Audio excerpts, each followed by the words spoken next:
Yeah, things recording. All right. Good morning, everyone. We'll get started. Let's have a roll call vote to open the meeting. Dave Demore. Here. Joe Semyon. Here. Todd Rulison. I see you, Todd. He's frozen again. Okay. Jane Kelly. Here. Mike Fitzgerald. Here. Joe Gillis. Tim Munn. Here. And we also have Jeff Peck here representing the CRG, and Kara and John Blackman representing Fulton County. Let's go to the minutes from our October 13th meeting. Everyone has received a copy of them. Are there any requested changes or edits to those? If none, would someone make a motion to approve the minutes from the October 13th meeting? I make that motion, Joe Semyon. Joe Semyon, is there a second? Jane Kelly? Any further discussion? Roll call vote to approve the minutes. Dave Demore? Yes.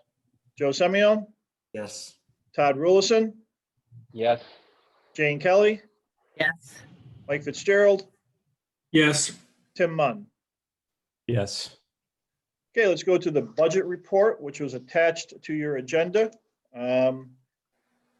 For the month, on the revenue side, there were revenue of $2,500 for the with Vireo Health, the $1,000 application fee from Benjamin Moore, and interest earnings of $75.32. On the expenditure side, there were salary and federal taxes. And then down under other expenditures for the Tryon Technology Park, the number there that is incorrect. It should read $9,852.22, not $9,292. So at the bottom, total expenditures should read 180.21. If you flip the page to the Tryon budget report, we incurred a bill for the final bill for mowing. We have on the agenda today payment of $3,167.22 for our property and liability insurance out at Tryon. We'll talk more about that later in the agenda. Again, later in the agenda, I'll talk about the testing that was done on those transformers where we authorized last month expenditure of up to $250 to test for PCBs. The actual bill came in at $150, and that payment was been authorized. And then again, at your last meeting, we authorized you authorized pressure testing of that sewer main up to $6,000, and it came in at $5,975. And again, we will talk further about that in the agenda.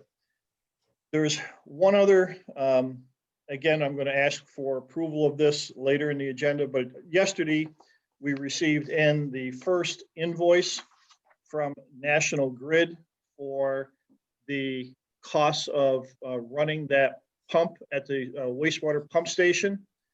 If you recall, as part of the installation of the new electric system at Tryon, a new meter was installed at that pump station. That meter is now in the name of the IDA until such time as the Fulton County Sewer District number 4 is created, and that they would take over ownership and operation of that pump station and that meter. But the first invoice came out to be about $170 for a period of September 2 through October 1. So it looks like on an annualized basis, the cost operating that pump station from an electrical standpoint will be, maybe $2,100. But we're going to need authorization later in the meeting. I'm going to add this to the agenda to authorize the paying of this particular bill. What was interesting is of the $168 bill, $16 was the cost of the supplying of the energy, and $152 was the delivery costs.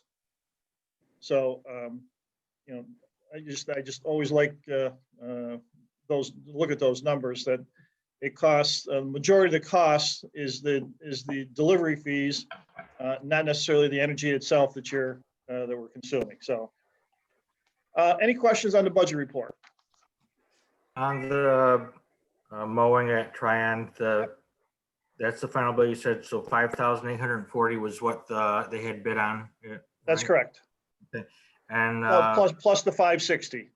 right, plus 560, okay.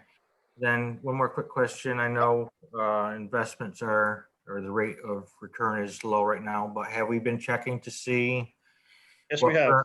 Sir, okay, just. 0.001%.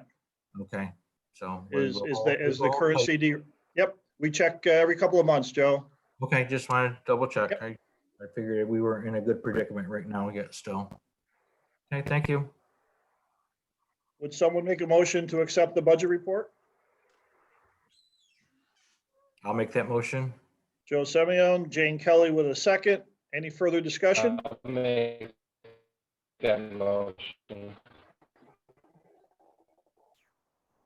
Todd's having a little difficulty.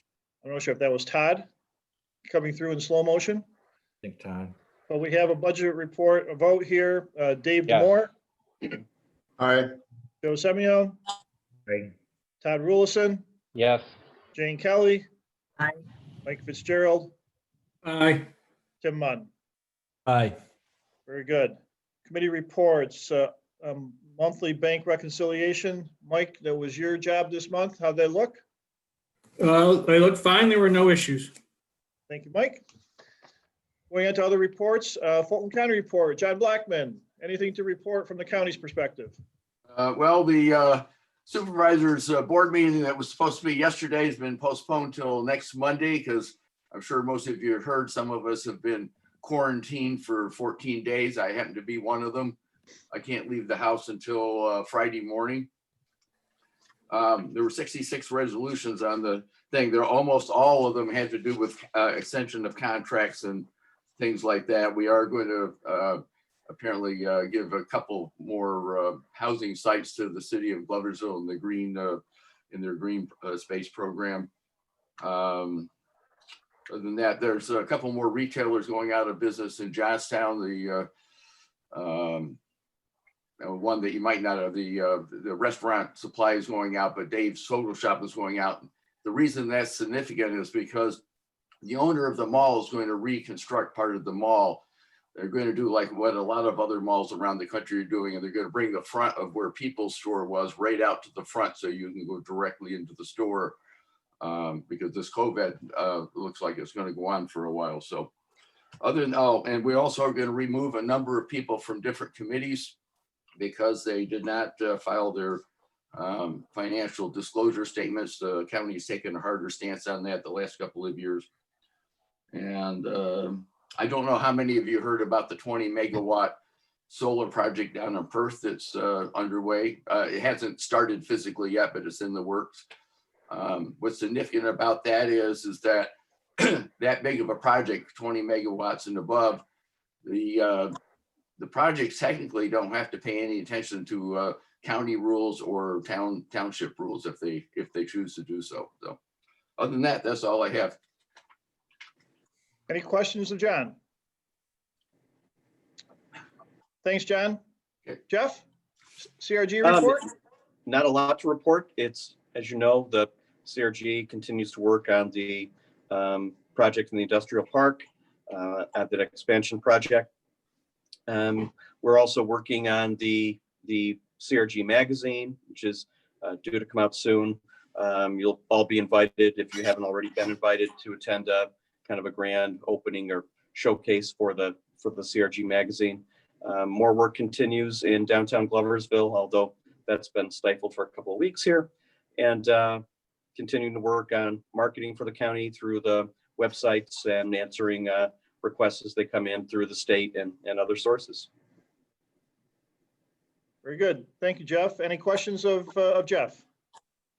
Quick thing about the marketing of the Tryon. I always ask that. I see that you're sending out the reminders, monthly reminders. Do we know what is I haven't seen them. Maybe I haven't seen it in the email form or whatever, but can we get a copy of what is being sent out to them? Sure can. I think there was 400 one time, and then there's another 1,400 going out separately for something else. I think it's in your report. Just curious to see what's being sent out to them and any responses from them, or I know it's just a monthly blast, I guess you're sending out, right? It's a monthly blast, and Ken is measuring the click-throughs and the likes and all the things, the metrics that go along with that. But a direct, there have been no direct calls or leads generated from that to date. So, Okay, no, thank you, Jeff. I appreciate your being here today. Yep. See you tomorrow. see you tomorrow. Yes. Okay, moving on to old business. IDA website, continuing to work with Betsy on that.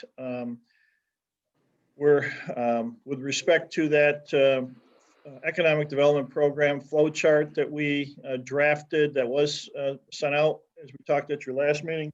Today, no comments have been received.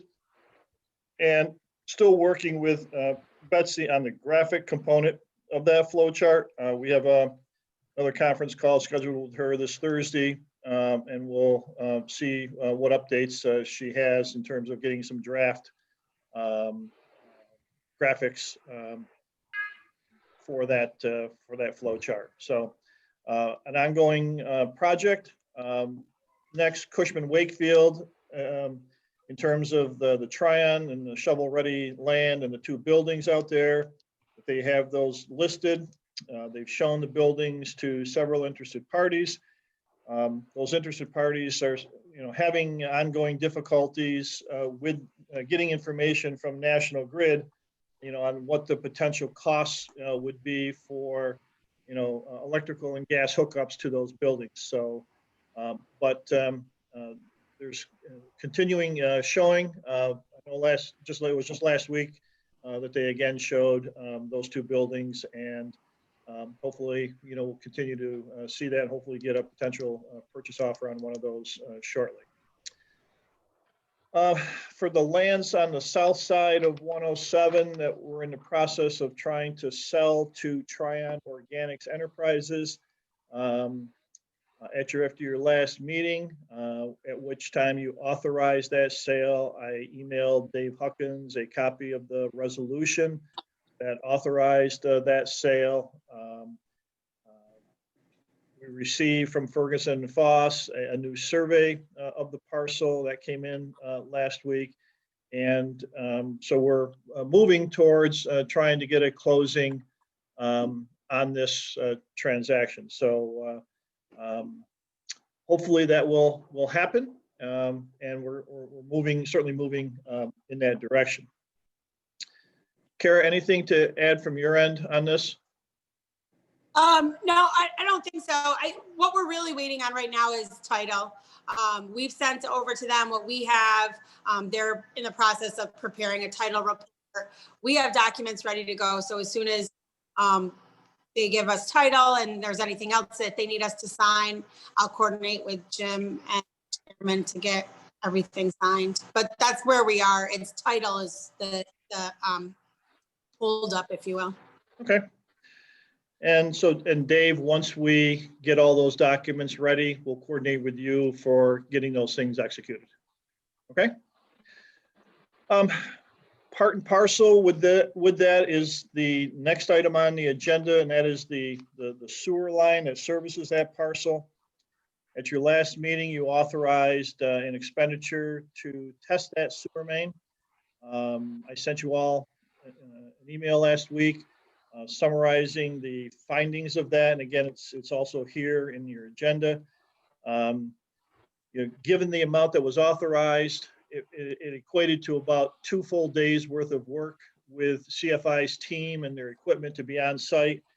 Unfortunately, they spent almost a day and a half just trying to locate the sewer main and the manholes that they had to get into to be able to test.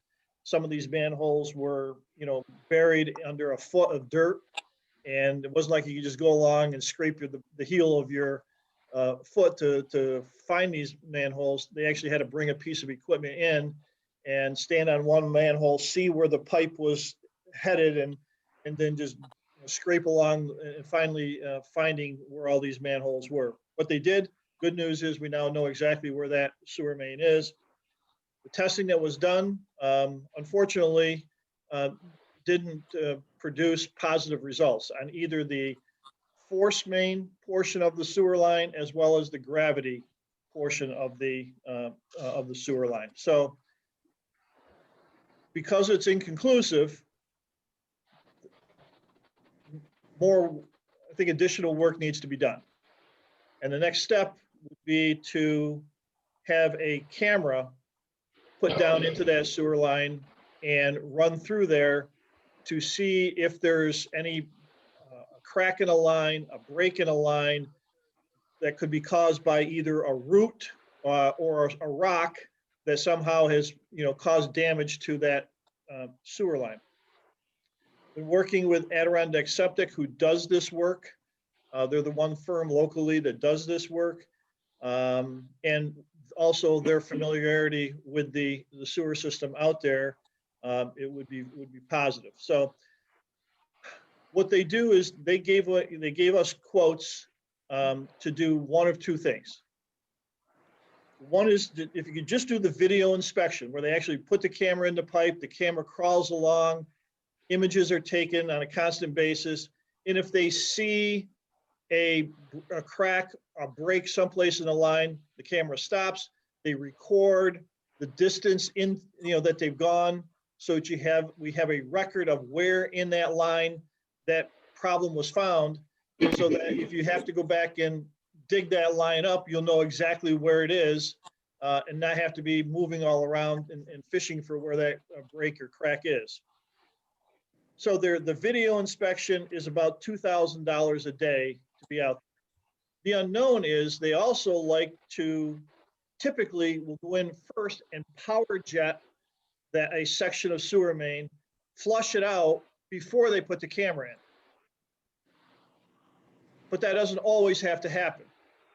And so, but that work is priced at about $1,500 a day. So it almost doubles the cost if you have to do both.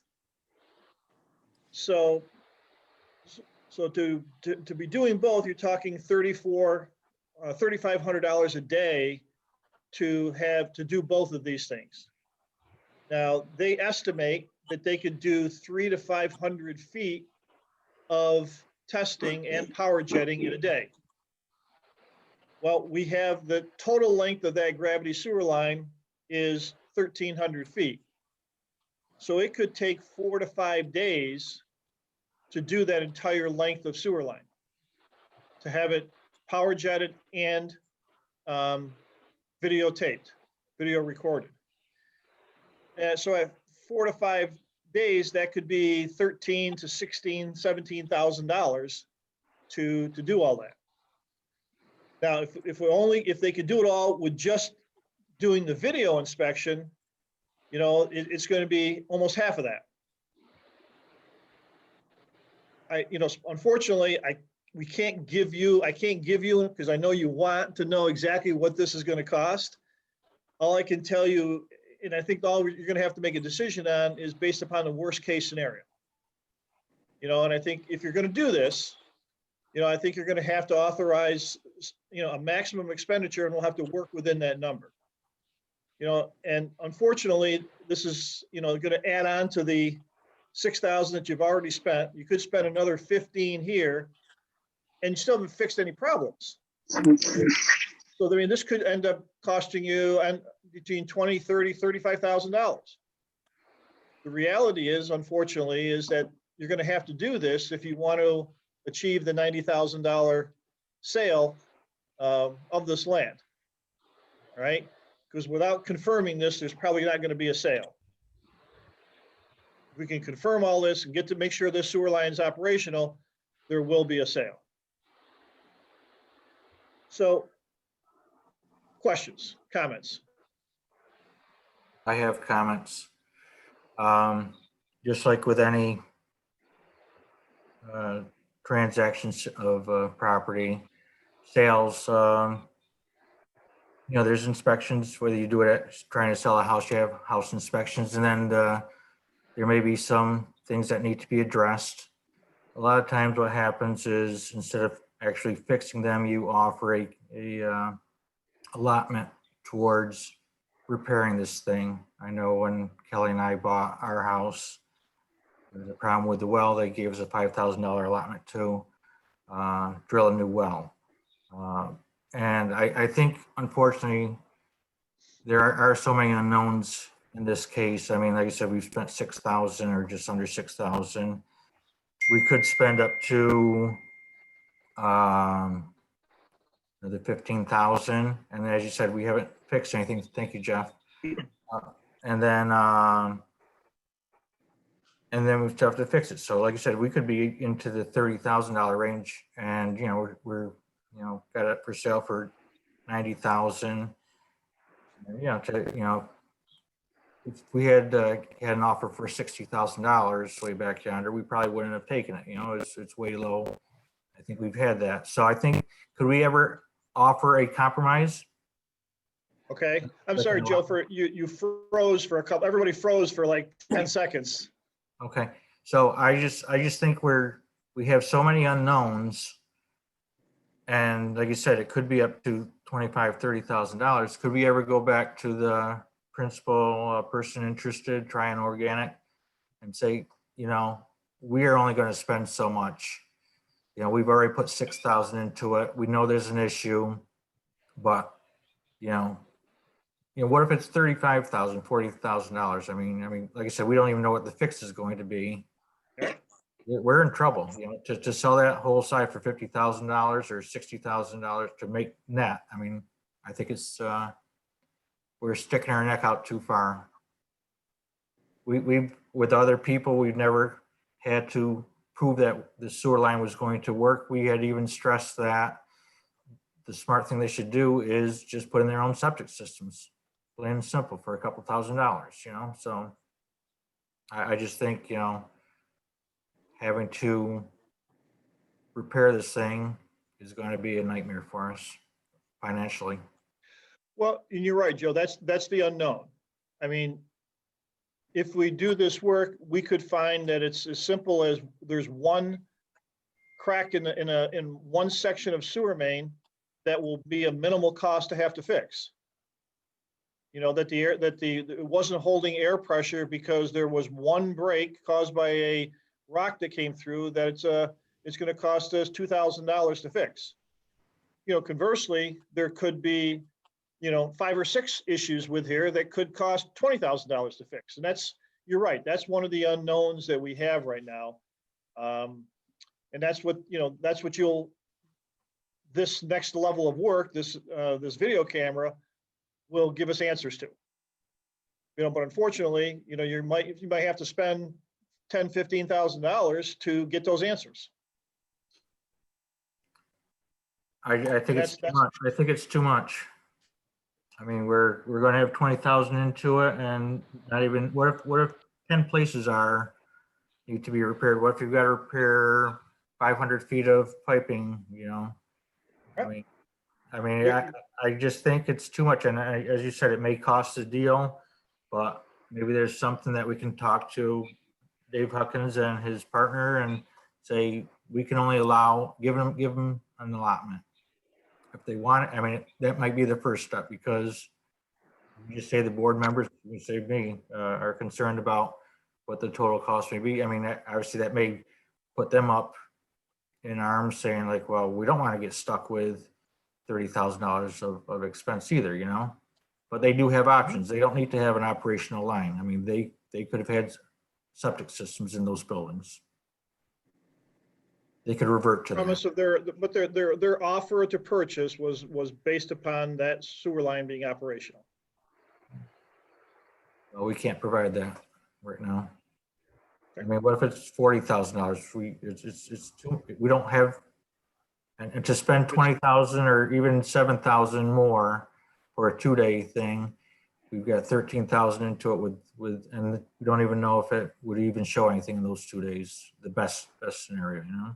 Right, but and if, just to be argumentative and Yep, you can. the point counterpoint, if you spend 40, you're still gonna net 50 But what if With the- there's other with- people out with there the- that, with the sale, okay? But if you, right now, we've spent 6, and if we stop now, you're gonna get nothing. It's still gonna be a net cost to us. but will every person looking at that property need an operational sewer line? Um, The first 2 Don't people. know. did it. Don't know.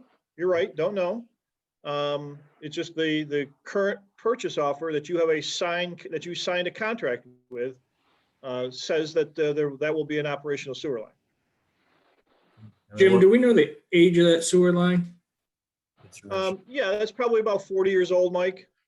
Okay, And So we it's, could- so it would there's probably gonna be multiple issues would be my guess, just based on the age. And in there, you said there was a section that has trees growing over it, but that was, it's in a wooded area, Mike, Okay. okay? It's in a wooded area, and, what, what we were saying is that there's two issues that can cause breaches in a sewer line: rocks and stumps and roots. And so those 2 sections that go through the woods have the greatest potential to have root damage occurring. Not saying there is, Mhm. okay? Because there's no guarantees that there is a root damage. But it's just those 2 sections have the highest risk because they just happen to be going through areas where there are trees in the vicinity of the sewer line. And then my other question, if it does become sewer district number 4 for the county, Mhm.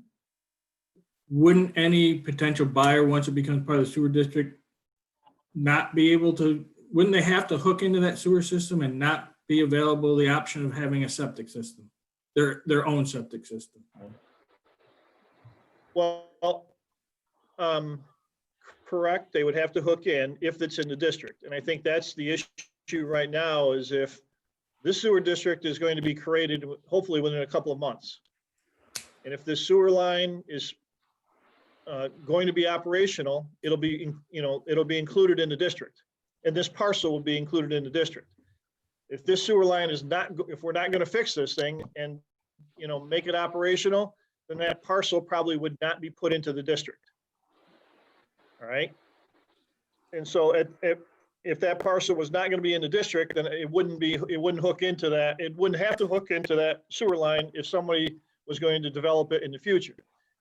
Again, the current purchaser, the current purchase contract that you signed says that this parcel needs to be in the district and that sewer line needs to be functioning.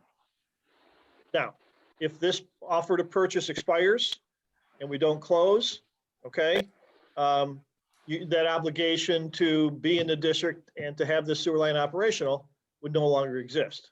But it exists with this particular purchase contract that you have. Jim, to Joe's point about the property's value to other potential buyers, has there been any further inquiries from other parties?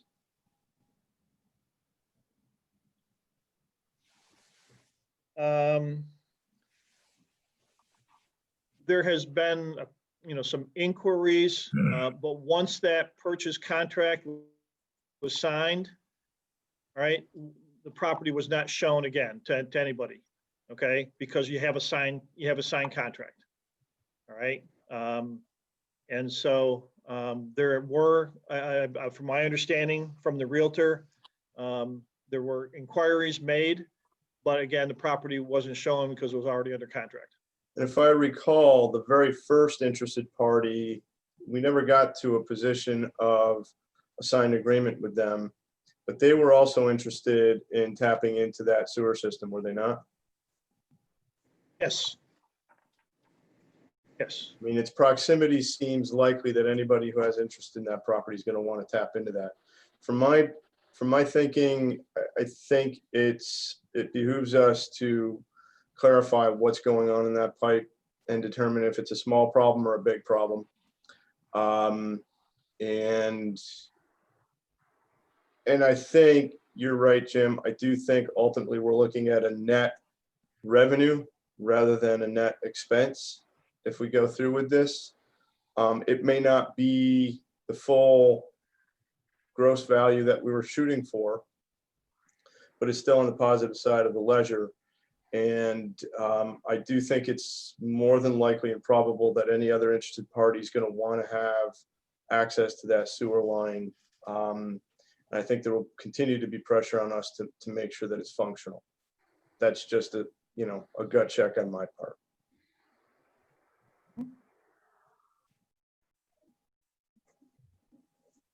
Jim, we have a signed contract that there's no chance then if the IDA goes through this exercise and determines the issues and repairs it, they can't back out at this point, correct?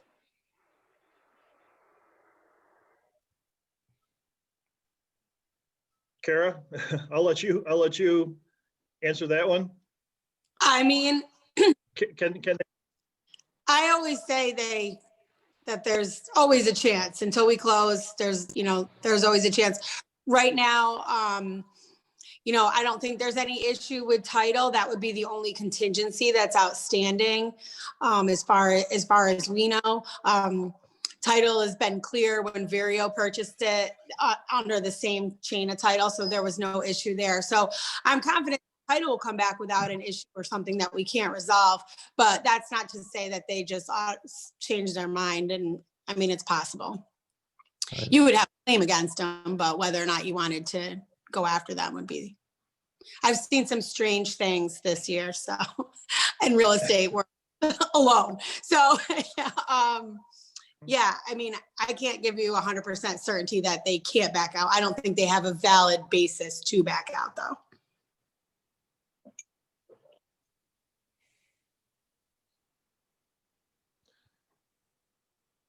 Any other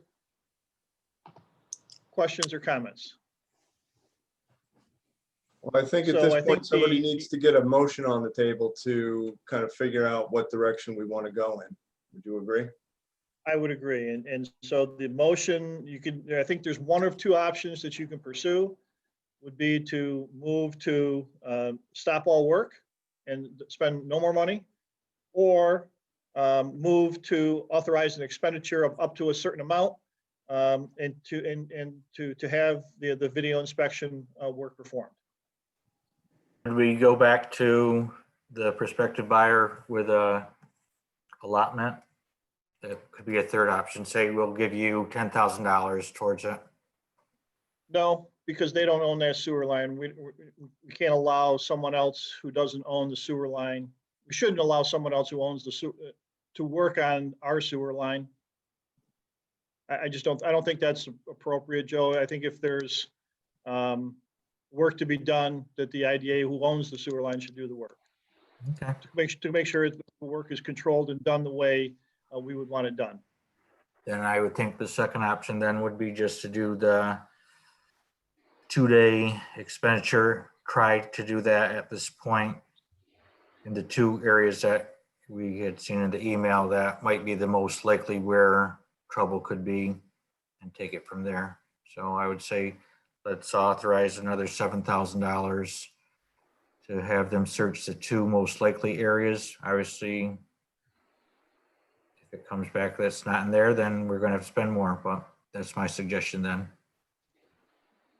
Is that a form of a motion, Joe? Yes. I would suggest that we go farther than that. I think there's potential to find problems beyond that. I think we would want to know the problems. And to Dave's point earlier, even if this deal falls through, one, as an IDA member, I would like to see this be part of any District 4 sewer district that was set up. And two, I think if this deal falls through, a future potential buyer is going to want the same thing. They're going to want ability to hook into that sewer district. Okay. So I think it'd we be have advantageous for us to spend the money to get it done. So do you want to do the whole line inspection? Or just 2 days? Start with 2 days. and see what they say, see what they find. I think what we're talking about though is, I tend to agree with Mike. I think we should be ready and prepared to investigate the entire line, but I think we can modulate that process a little bit by breaking down the task into focusing on the high risk areas first. And, but ultimately we could determine that those high risk areas are problems, and yet there might still be other problems in the line. And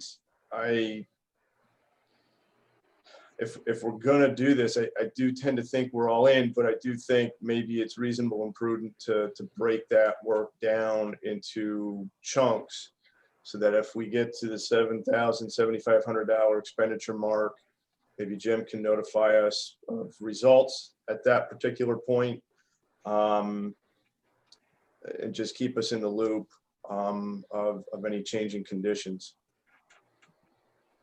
I've got one more comment. Does the county have any equipment that can power jet stuff? I mean, I see like the city of Gloversville, when they have issues with their lines, they bring this big machine and they clear the lines with it. And that's a big vacuum cleaner, Okay, Joe. This is a different piece. This is a different process. okay, it's Okay. This is okay. an actual video camera that's basically on wheels, and it crawls through the pipe. And Right, I understand that part, yeah. yeah, and the same with the power jetting. The power jet is like a power washer Right, as opposed to a vacuum. okay, yeah, I got you, okay, Those big trucks are, okay? okay. I wasn't sure, okay.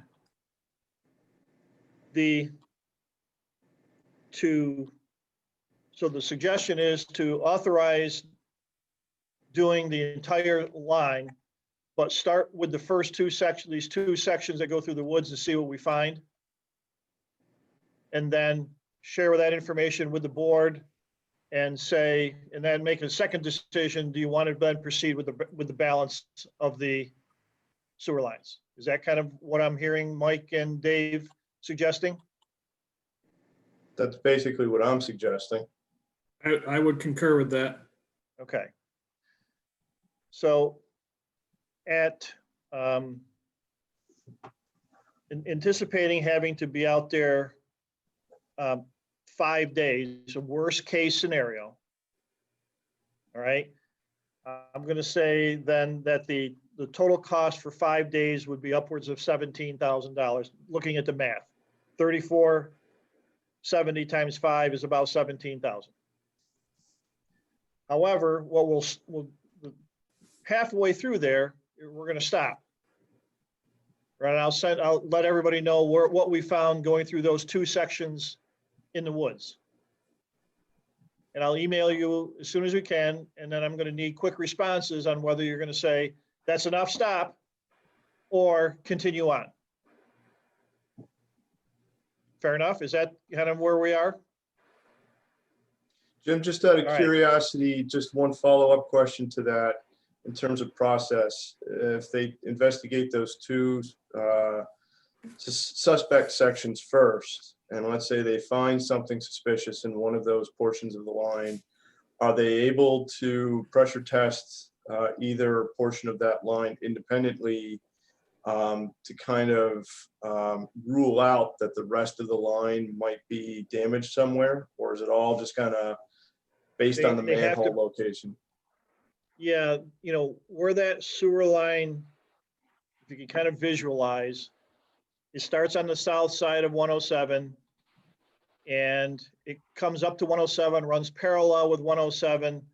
And then where that first driveway that goes into the south land that's blocked off, we've got the barricades across, that's where it cuts across 107 and goes up into the fields right there. It then runs parallel along 107 to where that secondary access road that goes into Tryon, where the telephone company's little building is right there. There's a manhole there. And then from that point, it hops, there's about 6 more manholes that go along that route to where it eventually connects back into the main sewer trunk line that feeds the Tryon Technology Park. And so they can only pressure test from manhole to manhole. You Okay. can't pressure test the entire length, it's manhole to manhole. What they do is they'll go on one end, cap it, all right? Go to the other end, pump air into it, all right? Pump enough air into there to pressurize it, and then it just stays there, and they see how long it holds the air pressure. But they have to do it section by section. They can't do the entire Oh. length because of the breaks, in the pipe with the manholes. Mhm. Okay? Okay. Doesn't change my thinking on it, so I think we need to proceed as I suggested. So let me see if I have this potential motion crafted. To authorize an expenditure of up to $17,000, but to do the two sections first that run through the woods and see what those results are. Contact IDA board members with the results, and a decision would be made then on whether to go to continuing or to stop work. Is that generally frame what I'm hearing as the motion? Yes, Would Yes, someone like to make that motion? so moved. I'll second. Any questions? Any further questions or comments? You'll let us know when the work is going to start though, right? Just so we Yes, I can, will. Yes, I will, Joe. Okay. All right, let's do a roll call vote. Tim Munn, Aye. Mike Fitzgerald, Aye. Jane Kelly, Aye. Todd Rulison, Aye. Joe Semyon, aye. Dave Demore. Aye. Very good.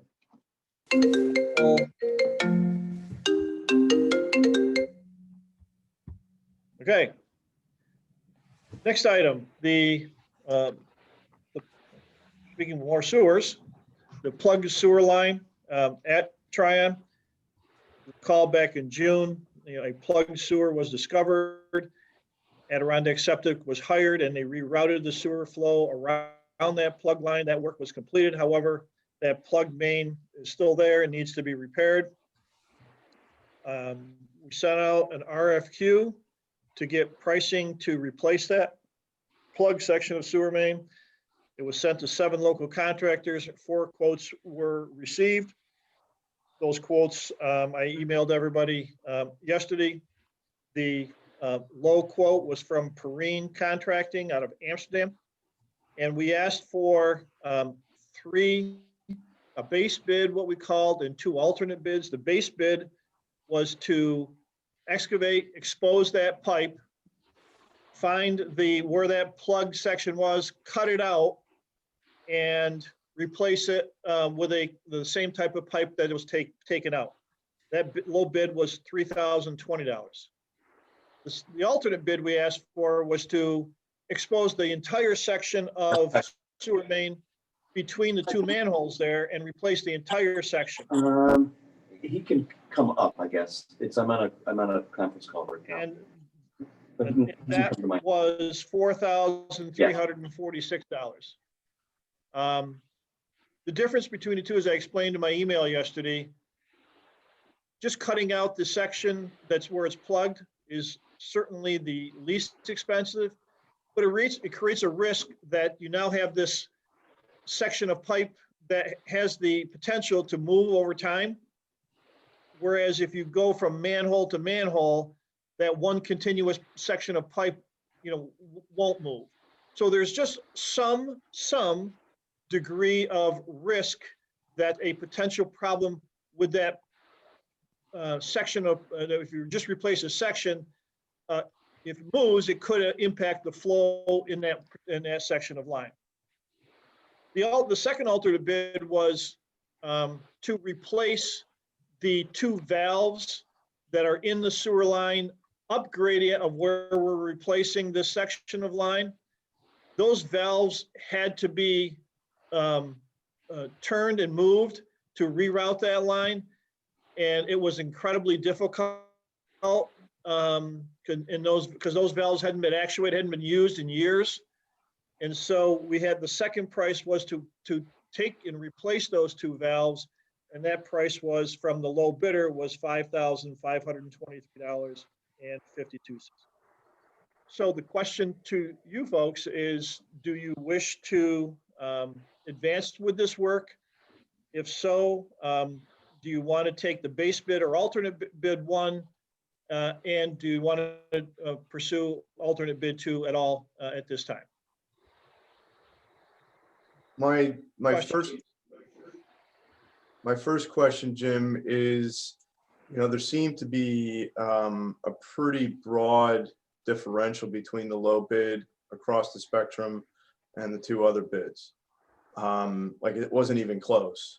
So what level of confidence do you have that the numbers of the low bidder are truly representative of the work that needs to be done? The company came recommended by Adirondack Septic. So with that and our experience with them, I'm certainly, respectful of their opinion. They do a lot of this work, sewer repair work. Talked with the owner, he's comfortable with his number. And I just think that you're dealing with a small contractor who's, his overhead is a lot less than some of these larger contractors. Understood. Where are they located? Amsterdam, Route 67 in Amsterdam. I hadn't heard of them before. No, likewise. Okay. Dave, I had the same concern. It just seemed like maybe they missed something in the bid, whether it be materials or hours, just because they were basically 30% of the next lowest bid. And I have seen similar bid results on occasion from time to time in my own projects. If Jim has been in touch with the owner and they've reviewed their bid and they're comfortable with it, and they've come highly recommended from another vendor that we used, I think my concerns are waylaid considerably by that. I'd have deeper concerns if there was panic on the part of the bidding contractor, or if we didn't have a recommendation to back up their inclusion in the bid pool. So I'm more comfortable with the scenario as it is right now. My recommendation is, if we're going to do this, we do alternate bid 1 and replace the entire section of pipe. I just think that's the higher quality job, to do, especially for a price differential of $1,300. I just think we're going to be better to replace that entire section, so there's no risk in the future of pipe movement and causing a different type of problem. I think the bigger question is, do you want to proceed with the the replacement of those two valves at another $5,500? So I think, given the steep discount we're getting by the low bidder, I would do both. That's my sense. Okay. And based on your email, Jim, I mean, when I read it, my belief was those valves barely worked when they tried to open them now. I mean, if we replace that and have to go back in 2 or 3 years, they may not work at all. So it might be, economical and efficient to do all the work now. Well, and I think, as Dave indicated, given the pricing that you have, I don't know if you're going to do any better. So would someone then like to make a motion in terms of what bids to award to Perrine Contracting? I would make that motion, Jim, to take alternate bid number 1 and also replace the valves. We need to get Okay, this stuff so behind us. award alternate bids 1 and 2. Okay. That's a motion from Todd. Is there a second to that motion? I'd second that. Joe Simeon. Joe Semio? Yep. Any further questions? Just a comment, Jim. I mean, we're running into these issues. And you never know when you own a property, you manage it, the unknown or what you don't know. Should we look in the future to take maybe a percentage of sales and set up some type of maintenance reserve account that's available in the future if we run into similar problems or other problems that are unexpected? Yes, Mike, and that is what will be happening with the creation of this county sewer district. Okay, Once this sewer district is created, all of this infrastructure will be deeded over by the IDA to the sewer district. Okay. Okay?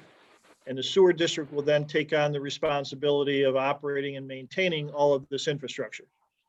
And okay, as part of the sewer district, they will create a rate, a sewer rate, okay, that they will charge all users in the district. And that sewer rate will include dollars to put into a reserve fund to do future repair and maintenance, as things like this come up. So that concept will be done, but it's going to be done by Fulton County Sewer District number 4, not by the IDA itself. Because once we transfer ownership of this infrastructure, the IDA will no longer have any operation and maintenance responsibilities. okay, Fair enough? fair enough. All right. We have that motion to award alternate bids 1 and 2. Let's do a roll call vote. Dave Demore, Aye. Joe Semyon, I, Todd Rulison, Aye. Jane Kelly. Aye. Mike Fitzgerald Aye. and Tim Munn. You're muted, Tim. Yeah, I got him. Okay, moving on to the, our proposed Nexus Renewables project.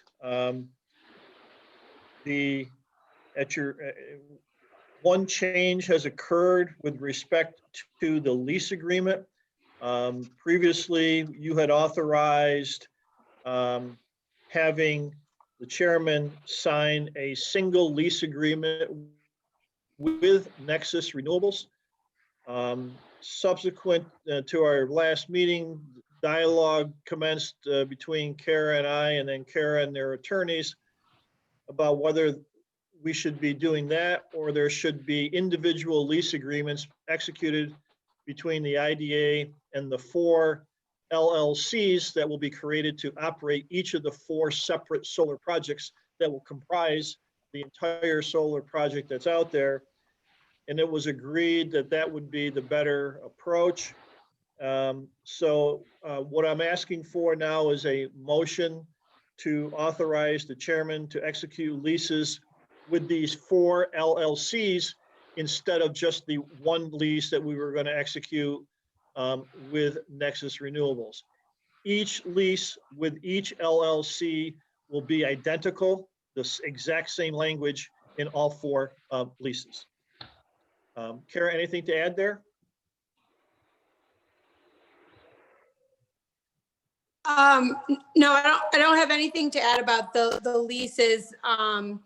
They actually sent me signed copies yesterday and they wanted me to forward those on, and I can, but they indicated in their message that they plan to have them recorded in the clerk's office, which that's fine also, but there's no notary on them. So I messaged them back yesterday afternoon and said if they could resend them with a notary. So as soon as I get those, I'll circulate those for signature.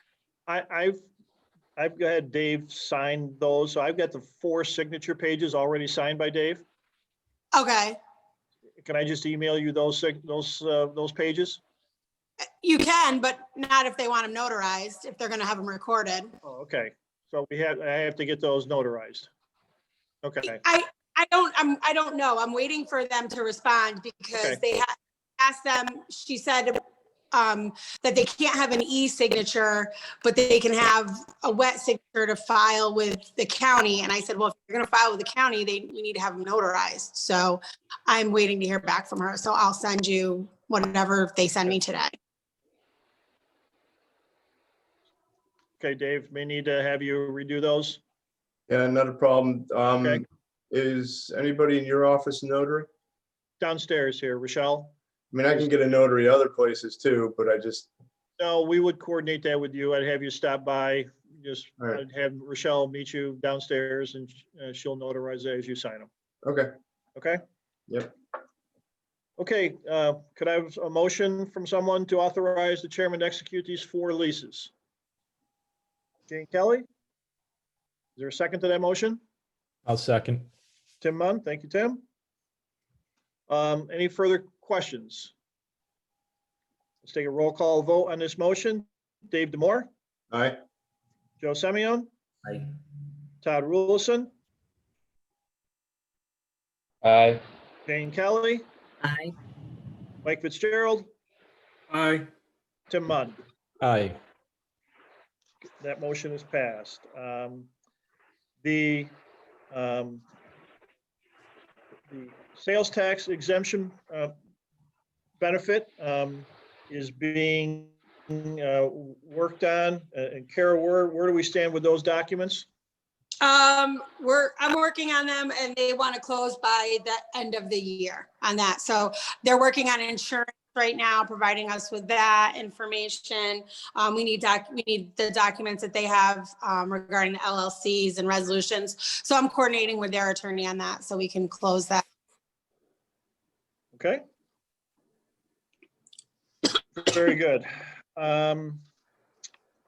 Moving on to the Benjamin Moore expansion project, which was introduced at our last meeting. Going down to the bottom of page 10, with respect to seeker, back in October 6th, the City of Johnstown Planning Board initiated its own seeker review. The Part 1 EIF that was filed with the Planning Board at that time did not identify the IDA or Empire State Development as potential involved agencies. As a result, the Planning Board did not include the IDA or Empire State in its seeker review. Following week, when this board met and you have a project application in front of you, you were required to conduct a seeker review yourself. So you initiated your own seeker review and coordinated with all of the 4 involved agencies that were identified.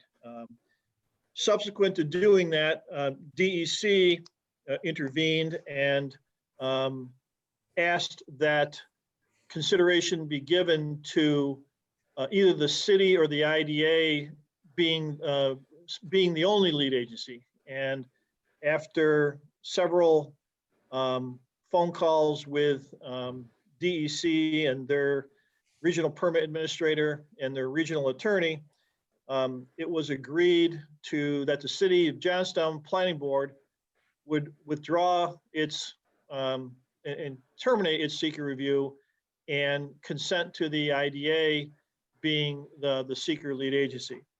At its meeting last week, the Planning Board did just that. It terminated its seeker review and recommended that and approved the motion to have the IDA serve as seeker lead agency.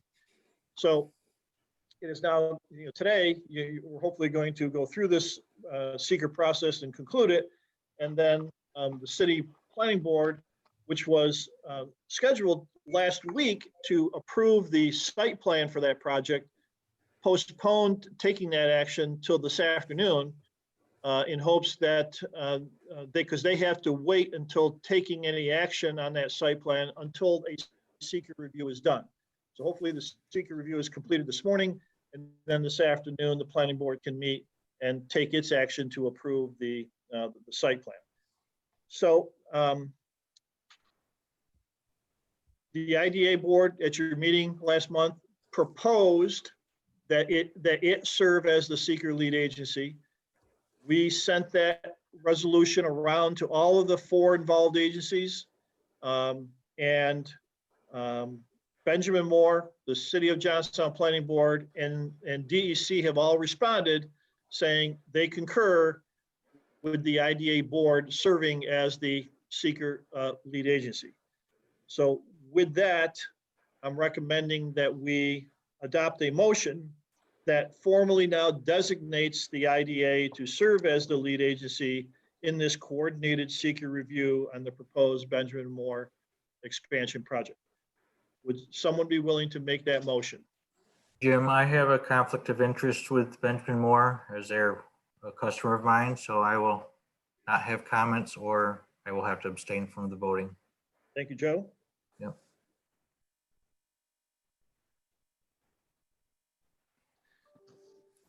Would someone else be willing to make that motion to designate the IDA as seeker lead agency? I'll make that motion, Jim. Thank you, Mike. Is there a second to that motion? I'll second it, Jim. Todd Rulison. Any questions or discussion? Hearing none, let's do a roll call vote. Tim Munn, Aye. Mike Fitzgerald, Aye. Jane Kelly, Todd Rulison, I see. Aye. Joe Semio, you're abstaining, Yes. and Dave Demore. Aye. Motion is passed. The next step in the seeker review process is to review the Part 2 EAF form that was attached to the package that I emailed to you last week with the draft agenda. And if you have that in front of you, I'd like to quickly, go through that. Starting on page 1, the first question was, will the project have any impacts on land? And the response there was yes. But the answers to all of those potential impacts was that there would be no or small impacts that could possibly occur. Under item 2, impact on geologic features, the response was no, there would be no impacts. The same thing on impacts on surface water. The project will not impact any surface water. Although there are wetlands on the site, the project as laid out on the site plan that was also attached to your agenda shows that the project will not impact any of those wetlands. So that is why the answer to that question was no. Impact on groundwater, again, the answer was no. Impact on flooding, the answer was no. Impacts on air, the answer was yes. And in all of those potential impacts, again, no or only small impacts were identified as potentially occurring. Impacts on plants and animals, again, yes. But again, all of the impacts that were listed there were identified as no or small impacts. Impacts on agricultural resources, well, the answer was no. Aesthetic resources and historic and archaeological resources were no. And part of the reason the answer to impact on historic and archaeological resources was no was that Benjamin Moore and its engineers, the Chazen companies, had already received a letter, again, that was attached to your package from the New York State Office of Parks, Recreation, and Historic Preservation, saying that it is the opinion of their office that no properties, including archaeological and/or historic resources listed in or eligible for New York State and National Registers of Historic Places will be impacted by this proposed project. So that letter was the basis of the answer being no to that particular question. Impact on open space and recreation was no. Critical environment areas was no. There were impacts on transportation, yes, but that those impacts would all be no or small. Impacts on energy, yes. There will be more energy used as with that expansion, but again, all of those impacts, no or small. The same for noise, odor, and light. And then lastly, impacts on human health were no. Consistency with community plans. That's kind of and lastly, the consistency with community character were all listed as no. So the Part 2 EAF basically said, yes, there will be some impacts that this project will create, but they will all be no more than small impacts across the board on these. So any questions on that part 2 form and its contents? Okay, with that, the last step in this process is now the IDA board has to make what's called a determination of significance. And this is based upon the information that was contained in the part 1 EAF that we looked at last month. And it's also inclusive of the information we just reviewed in the part 2 EAF. And there's 2 determinations that you can make. One's a positive determination, which means that you've identified that this project has the potential to create 1 or more significant environmental impacts, and therefore you want to have a draft environmental impact statement prepared, and the seeker process continues. The other is to declare a negative declaration, means you've looked at this whole project, and the project as proposed will not create any significant environmental impacts, and therefore you're saying that the project can proceed and the secret process is concluded. Does everybody understand what those 2 options are? So someone has to make a motion to either issue a positive determination or a negative determination. And based upon the findings of the part 2 EAF, it would appear that this project can be implemented without creating any significant environmental impacts, which would lead to the issuing of a negative declaration. I'll make the motion, Jim, for a negative declaration. Todd Rules, is there a second to that motion? I'll second. I will. Who made that? Dave? Okay. Any further questions or comments? Hearing none, let's do a roll call vote on issuing a negative declaration for the proposed Benjamin Moore expansion project. Dave Demore, Aye. Joe Semyon, Abstain. Stain, Todd Rulison, Jane Kelly, Aye. Nick Aye. Fitzgerald, Aye. Tim Munn. Aye. Motion has passed. Okay, now on to the Benjamin Moore's application that they submitted to the IDA board requesting certain financial incentives for their proposed project. They've asked for 2, a real property tax exemption and sales tax exemptions. The estimated values of those 2 on the real property is about a minimum of $190,000. And on the sales tax exemption side, it's about $720,000. The real property tax exemption would only apply to the increase in the building's assessed valuation that's going to be created by this expansion. Their exemption would not apply to their existing building. Okay, their existing building is assessed right now at a certain value. When they complete that expansion, the assessor will increase that value by a certain amount. And it's only that increased amount of the assessed valuation that this tax exemption would apply to. The sales tax exemption, Kara, have those dates been established yet of when, what the termination date for the sales tax exemption would be? Yes, hang on one second, let me pull it up. I think July 2023 is what they told me. Oh,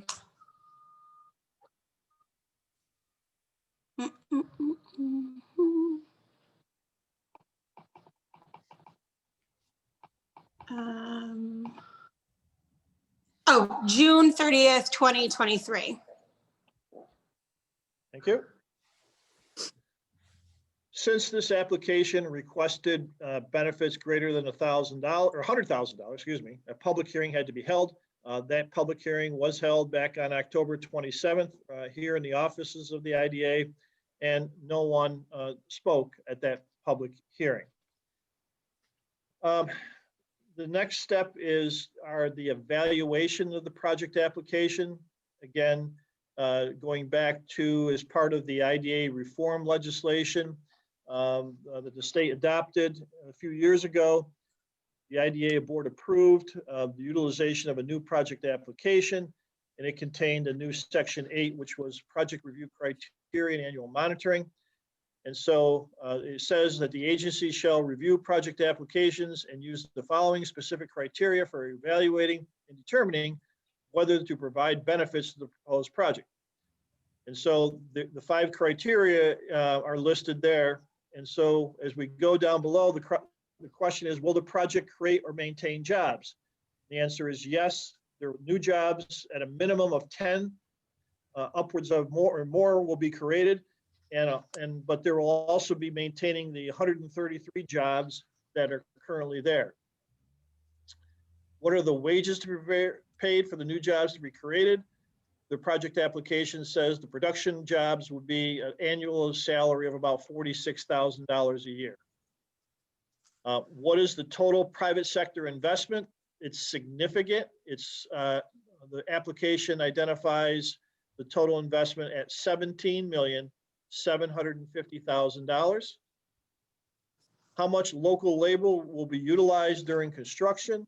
The application said there probably be a total of 60 construction jobs, of which they estimate 20 will be from Fulton County. And lastly, how much will property values and property taxes increase for local taxing jurisdictions? And the existing building is assessed for about 2.9 million. As I said, once that addition is completed, the City of Johnstown assessor will come in and reassess that building and establish a new assessment for it based upon the addition. We don't know what that number is today. All we know is that it will be a higher number than what currently exists, and that higher assessed valuation will result in increased property tax revenues for all local taxing jurisdictions. So we can't calculate how much that will be. We just know that there will be more revenue.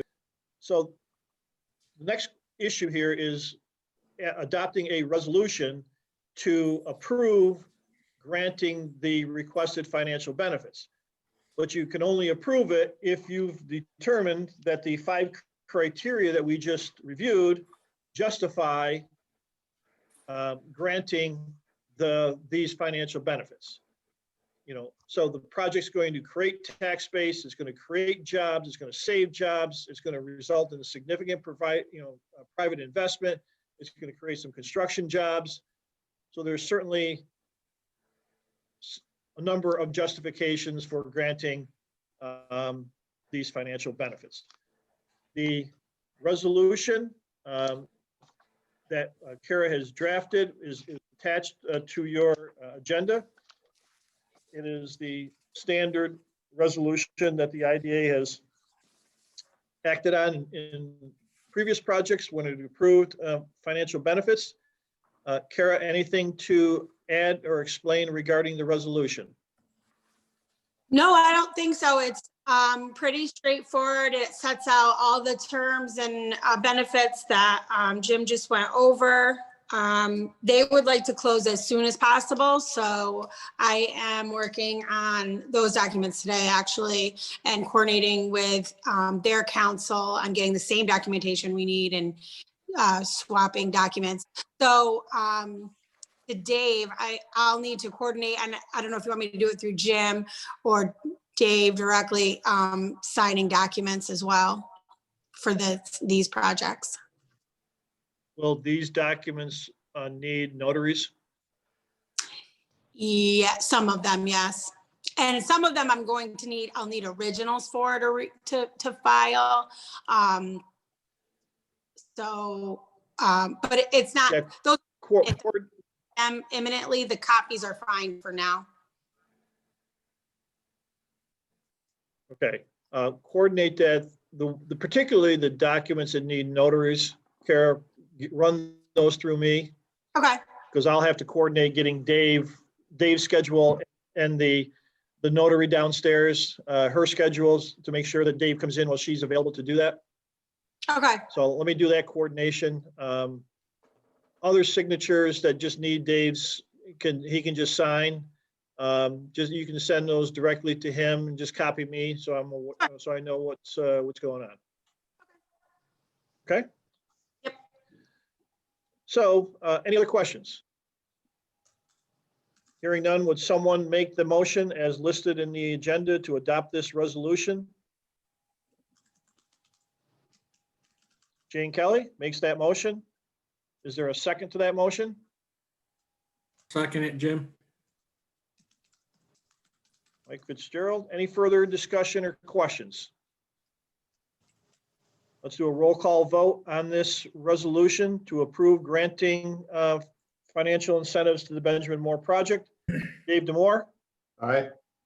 Joe Semyon, Abstain. Todd Rulison, Aye. Jane Kelly, Aye. Mike Fitzgerald, Aye. Tim Munn. Aye. Very good. Motion's approved. Alrighty. Next item under old business was these transformers at the Tryon Technology Park. The long and short of it, we did the testing. They all came back negative for PCBs. So the company has already been out to the site. They picked up 20, ended up getting only 22 of the 23 transformers. They didn't have room for the last one. They have taken those all back to their office. They will calculate verify what the size of them all were, and then they will issue a payment to the IDA, estimating that payment could be somewhere between $2,000 and $2,500 for those transformers. So that was good, and that helped get rid of a liability that we had out there with that. So any questions on that? Just wanted to report to you that we've completed that process. Next, the unfortunate vandalism. Again, just to let you know that I've been doing a number of things with the insurance companies to process our claim. And, met with the claim, spoke with the claims examiner, met with the adjuster, sent them all the information in hopes that we're going to be reimbursed for the some or all of that $5,500 expense that was incurred to perform that emergency work out there trying. Any questions on that? Okay, moving on to new business. Jim, just I'm one sorry. last Go ahead. question Yep. about the vandalism. Yep. Did we have to provide an estimate for replacing all these doors and windows, or getting an estimate for that, and then we can determine what we want to do with that claim? Talked about it. Yeah, that's a board decision of whether you want to proceed with performing all of the repair and actually replacing all of the damaged windows and doors, or whether you want to leave it as is, and if you are able to sell, you'd sell the building, for its current condition. The cost to replace these is going to be significant. Okay, and we're talking significant dollars here.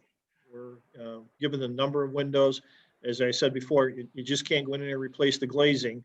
You're going to have to replace the whole window unit and all the door units.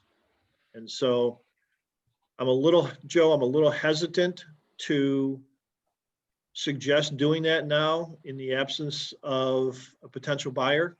Mm-hmm. Because similar to the sewer project, you could spend $100,000 effecting repairs out here and never sell the building. Right. Okay. No, So, but it would be covered down the road if we need to. I'm not sure. I think so, but I'm not sure.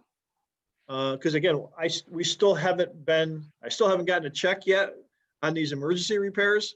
Right. And so I'm hoping that's the indication. that is gonna be covered, but until we get that check, and verify that it was covered, I can't say for sure. Okay, fair enough. I think we need to verify that we're gonna get reimbursed on the emergency repairs. And then we can decide what we want to do moving forward with making permanent repairs. Sounds like a plan. Thank you. Would there be an opportunity, Jim, and this might be premature, that if they do find someone and convict them, that part of the sentencing would be restitution for repairs? That would certainly be nice. Insurance companies would go after them. Sure. And so that's another reason, Mike, I think to let's just sit back and let the process run its course.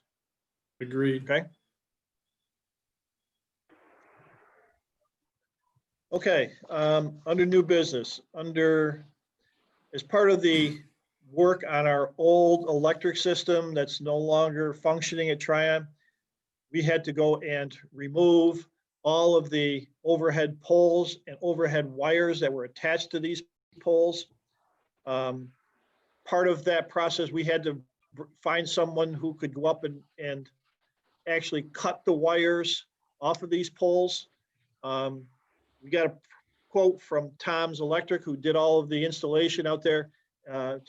He agreed to do that for $500. And that work has actually been done. And all those poles, all the wires have been cut, all that work, all those poles have been removed. Visually right now, that Tryon looks different, particularly where over by building 60, where all of that overhead wire came in from County Road 107. All of that overhead stuff that for the old system is gone. But what I need is, I'm asking for authorization to pay Tom's Electric the $500 for the work that he spent a day out there up in a bucket truck, cutting all those wires so we could take those poles down. I make that motion. Thank you, Joe. I'll second it. Any further discussion or comments? Take a roll call vote on authorizing a payment of $500 to Tom's Electric. Dave Demore, Aye. Joe Semyon, Aye. Todd Rulison, Aye. Jane Kelly. Aye. Mike Fitzgerald, Aye. and Tim Munn. Aye.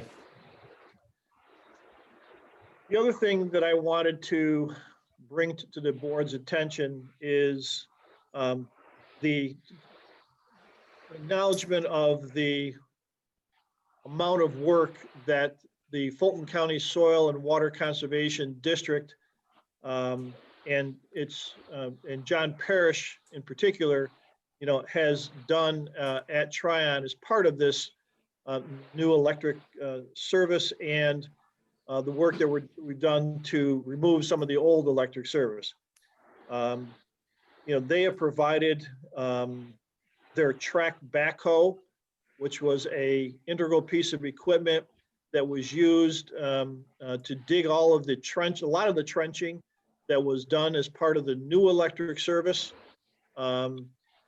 They have also been out there for the past number of days, pulling out and all of these electric poles that were part of the old electric service.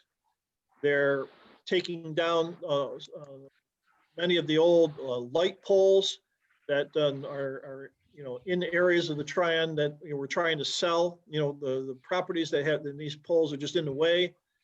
They're also out there taking down backstops. They're taking down basketball hoops. They're picking up junk. They're doing this and that. And they've done it all, not asking for any dollars from the IDA.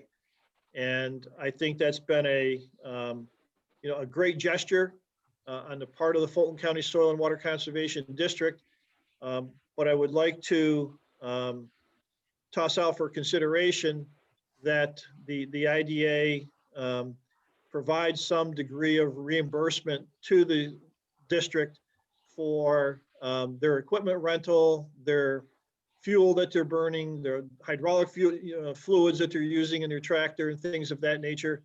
Again, as a gesture back to the district of saying thank you for the amount and level of work that they have performed probably since July. When did they start? Since July. I mean, their track hoe has basically been stationed and been working at Tryon since that time.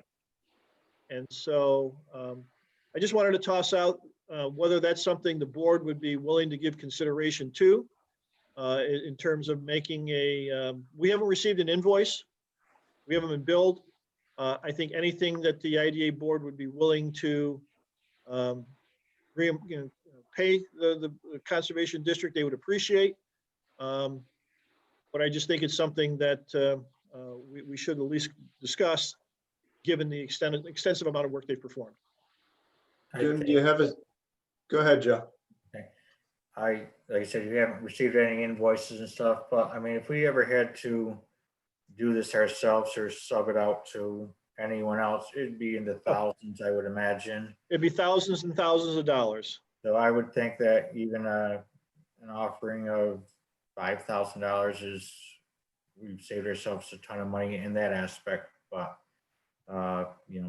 is that too much to offer? I don't think it is. Again, agree Joe, with I you. think any amount would be appreciative. So I think they have a low budget, and I think $5,000 is a good consideration at this point. I would endorse that suggestion as well. Joe, Do would they you excavate sewer lines? I would love to see that. They had offered that, okay, at one time. So yes, way back when they had offered to do that, but that just didn't work out at the time. Joe, would you like to make that in the form of a motion? Yes, I would like to authorize a payment of $5,000 to them and a nice letter thanking them for all their services. I'll second that. Dave Demore is a second. Any further discussion? We'll do a roll call vote. Dave Demore, Aye. Joe Semio, Aye. Todd Rulison, Aye. Jane Kelly. Aye. Mike Fitzgerald, Aye. Tim Munn. Aye. Thank you. Next to the last item is our Tryon insurance. We received an invoice in for $3,167.22, which is a reduction from $5,132.66. And the main reduction was on the property liabilities, property coverage. Given the changes that you recommended to the Board of Supervisors, that resulted in our semi-annual invoice dropping $2,000 or $4,000 for the entire year. So those changes certainly is going to result in some savings, which is good. But right now, I would need authorization to issue the payment of $3,167.22 to NBT Insurance Agency for the semi-annual Tryon insurance invoice. I'll make that motion, Jim. Got Sorry, Mike and Tim. You beat me. Yeah. Seconded by Tim Munn. Any questions? We'll do a roll call vote. Dave Demore, Aye. Joe Semio, Aye. Todd Rulison, Aye. Jane Kelly, Aye. Mike Fitzgerald, Aye. and Tim Munn. Aye. The last item to add to the agenda is asking for a motion to pay the National Grid bill for the pump at the sanitary pump station at Tryon. The amount due is $168.35. That motion to pay. Joe Semyon, is there a second to that? Second, Jane Kelly. Thank you, Jane. Any questions or comments? Roll call vote. Dave Demore, Aye. Joe Semyon, Aye. Todd Rulison, Aye. Jane Kelly, Mike Fitzgerald, Aye. Tim Munn. Aye. Motion is passed. That is all I have for open session. I would like to request going into a brief executive session. If someone would be willing to make that motion. So moved. Dave Demore, Second. there's a second to that. Joe Semyon, Yes.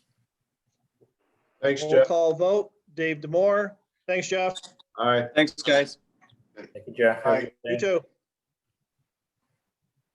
Joe Semyon, Yes, second. Aye. Todd Rulison, Aye. Jane Kelly, Aye. Mike Fitzgerald. Aye.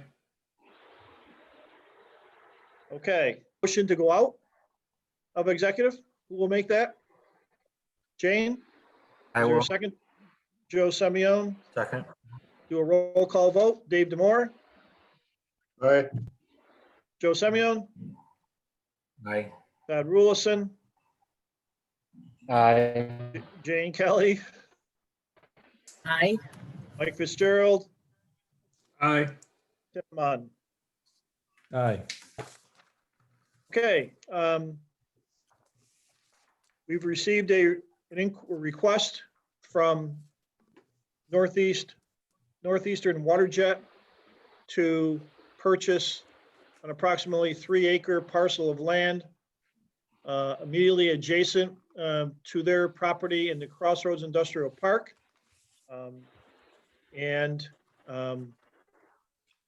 That land is valued at $20,000 per acre.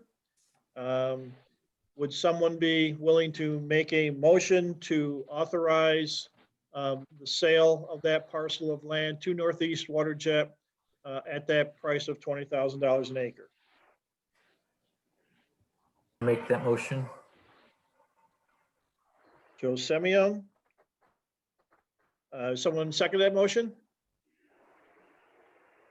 Jane Kelly? Any further discussion or comments? Let's do a quick roll call vote. Dave Demore, Aye. Joe Semyon, Aye. Todd Rulison, Aye. Jane Kelly, Mike Fitzgerald, Aye. Tim Munn. Aye. Motion is passed. Our next meeting will be Tuesday, December 8th. Is there any other business that anyone has to bring up at this meeting? Hearing none, would someone make the motion to close the meeting? So moved. Is there a second to that motion? I'll second. Tim Munn? Roll call vote. Dave Demore, Aye. Joe Semyon, Aye. Todd Rulison, Jane Kelly, Aye. Mike Fitzgerald, Aye. Aye. Tim Munn. Aye. Meeting is closed. We have finished. All right. Thank Thanks, you, everybody.